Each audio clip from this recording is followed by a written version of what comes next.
നമസ്കാരം. താൻ ജീവിച്ചിരിക്കുമ്പോൾ മുസ്ലിങ്ങൾക്ക് സംവരണം നൽകില്ല എന്നൊക്കെ തെലങ്കാനയിൽ പ്രധാനമന്ത്രി പ്രസംഗിക്കുമ്പോൾ തന്നെ ഇങ്ങ് ആന്ധ്രയിൽ സ്വന്തം സഖ്യകക്ഷി മുസ്ലിം പ്രീണനം നടത്തുന്നത് കണ്ട് കൈയടിക്കുകയാണ് BJP നേതാക്കൾ. ദീപസ്തംഭം മഹാശ്ചര്യം നമുക്കും കിട്ടണം ഭരണം എന്നതാണ് ആന്ധ്രയിൽ അവരുടെ നിലപാട്. ആന്ധ്രാപ്രദേശിൽ NDA സഖ്യം അധികാരത്തിലെത്തിയാൽ മുസ്ലിങ്ങൾക്ക് ഹജ്ജിനായി സഹായധനം അനുവദിക്കുമെന്നാണ് തെലുഗുദേശം നേതാവ് ചന്ദ്രബാബു നായിഡു പ്രഖ്യാപിച്ചത്. തെലുഗുദേശം പാർട്ടി, BJP, ജനസേന എന്നിവരാണ് ആന്ധ്രയിലെ NDA മുന്നണിയിലുള്ളത്. 1 ലക്ഷം രൂപയാണ് മുസ്ലിങ്ങൾക്ക് ഹജ്ജിനായി സഹായധനം നൽകുമെന്ന് നായിഡു പ്രഖ്യാപിച്ചത്.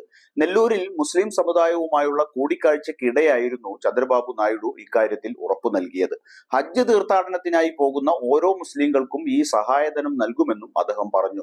ആന്ധ്രയിലെ റോട്ടയാൻകി ഈദ് ആഘോഷത്തെ TDP സർക്കാരാണ് സംസ്ഥാന ആഘോഷങ്ങളുടെ പട്ടികയിൽ പെടുത്തിയതെന്നും ചന്ദ്രബാബു നായിഡു പറഞ്ഞു.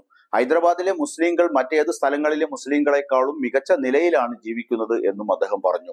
ഇതിന് പ്രധാന കാരണം TDPയുടെ നയങ്ങളാണെന്നും നായിഡു അവകാശപ്പെട്ടു.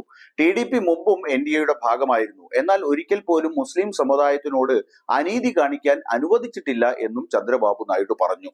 അപ്പറഞ്ഞതിൽ NDAയിലുള്ള മറ്റുള്ളവർ മുസ്ലിങ്ങളോട് അനീതി കാണിക്കുന്നവരാണ് എന്ന ധ്വനിയില്ലേ എന്നൊന്നും ചോദിക്കരുത്. കഥയിൽ ചോദ്യമില്ല എന്നാണ് TDP നേതാക്കളുടെ ഉത്തരം. TDPയാണ് ഹൈദരാബാദിൽ ഉറുദു യൂണിവേഴ്സിറ്റി സ്ഥാപിച്ചത്. ഹജ്ജ് ഹൗസുകളും TDP തന്നെയാണ് നിർമ്മിച്ചത്. കഴിഞ്ഞ 5 വർഷത്തിനിടെ മുഖ്യമന്ത്രി YS ജഗൻമോഹൻ റെഡ്ഡി ഒരു മുസ്ലിം പള്ളി പോലും നിർമ്മിക്കാനുള്ള ശ്രമം നടത്തിയിട്ടില്ല എന്നൊക്കെ ചന്ദ്രബാബു നായിഡു ആരോപിച്ചു. മുസ്ലിം സമുദായം വിശ്വാസം, ധൈര്യം, കഠിനാധ്വാനത്തിലുള്ള വിശ്വാസം എന്നിവയ്ക്ക് പേരുകേട്ടവരാണെന്നും പൗരത്വ ഭേദഗതി നിയമത്തിനും NRCക്കും എല്ലാവിധ പിന്തുണയും നൽകിയവരാണ് YSR കോൺഗ്രസ് സർക്കാർ എന്നുമൊക്കെ നായിഡു പറയുമ്പോൾ നിങ്ങളുടെ സഖ്യകക്ഷിയായ BJPയും സ്വന്തം മുന്നണിയായ NDAയുമല്ലേ ആ നിയമങ്ങൾ കൊണ്ടുവന്നത് എന്നൊന്നും ചോദിക്കരുത്. കഥയിൽ ചോദ്യമില്ലെന്ന് തന്നെയാണ് അതിനും ഉത്തരം.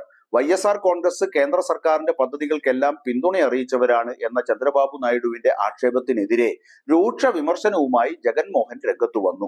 NDA സഖ്യം പുറത്തിറക്കിയ പ്രകടന പത്രികയിൽ നിന്ന് പ്രധാനമന്ത്രി നരേന്ദ്രമോദിയുടെ ചിത്രം നീക്കം ചെയ്തുവെന്നും ഡൽഹിയിൽ നിന്നുള്ള വിളി വന്ന ശേഷമാണിത് സംഭവിച്ചതെന്നും ജഗൻ പറഞ്ഞു. BJP ആസ്ഥാനത്ത് നിന്ന് മോദിയുടെ ചിത്രം ഉൾപ്പെടുത്താനാവില്ലെന്നാണ് അറിയിച്ചത്. നായിഡുവിന്റെ വാഗ്ദാനങ്ങൾ ഒരിക്കലും നടപ്പാവില്ലെന്ന് അറിയാവുന്നത് കൊണ്ടാണിതെന്നും ജഗൻ പറഞ്ഞു. അതേസമയം ജഗന്റെ പ്രസ്താവന സഖ്യത്തിൽ ഉണ്ടാക്കാൻ ലക്ഷ്യമിട്ടുള്ളത് മാത്രമാണെന്നാണ് NDAയിലെ 3 പാർട്ടികളും ആരോപിക്കുന്നത്.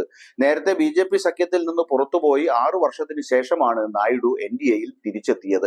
TDP ഇത്തവണ അധികാരത്തിൽ എത്തിയില്ലെങ്കിൽ ഇത് തന്റെ അവസാന തെരഞ്ഞെടുപ്പായിരിക്കുമെന്നും ചന്ദ്രബാബു നായിഡു പറഞ്ഞിട്ടുണ്ട്.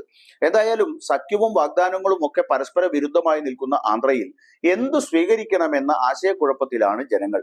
ഇങ്ങനെ പരസ്പര വിരുദ്ധമായി ചിന്തിക്കുന്ന സഖ്യകക്ഷികളോടൊപ്പം മത്സരിക്കുന്ന ചന്ദ്രബാബു നായിഡുവിന് ആന്ധ്രയിൽ ഒരിക്കൽ കൂടി പച്ച പിടിക്കാനാവുമോ എന്ന് കാത്തിരുന്നു കാണാം.